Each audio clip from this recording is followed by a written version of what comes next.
Friends అందరికీ ఇవాళ నేను రోడ్డు మీద దొరికే హోటల్ స్టైల్ పచ్చడి చెప్పబోతున్నాను. ఇది దోశ లోపలికి, ఇడ్లీ లోపలికి, బోండాల లోపలికి భలే ఉంటుంది ఫ్రెండ్స్.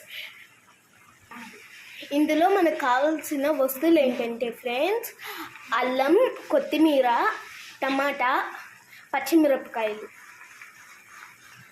అంటే ఫ్రెండ్స్ ఇప్పుడు నీళ్లు పోసుకోవాలి. అది మునిగేంత వరకు ఉడకబెట్టండి. ఒక 10 to 15 minutes ఉడకబెట్టండి ఫ్రెండ్స్. దీంట్లో నూనె వేయకూడదు ఫ్రెండ్స్, ఇదే దాని స్పెషల్. 15 minutes బాయిల్ చేశాక దీన్ని చల్లార్చుకోవాలి ఫ్రెండ్స్. చల్లార్చుకోవడం బాగా ముఖ్యం ఫ్రెండ్స్. దాని తర్వాత దీన్ని మిక్స్ చేసుకుంటే అయిపోద్ది ఫ్రెండ్స్. మిక్సీలో వేసుకునేటప్పుడు ఫ్రెండ్స్ కొంచెం జీలకర్ర వేసుకోండి ఫ్రెండ్స్. ఇది సూపర్ ఉంటుంది. ఇది మా mummy recipe friends. Thank you.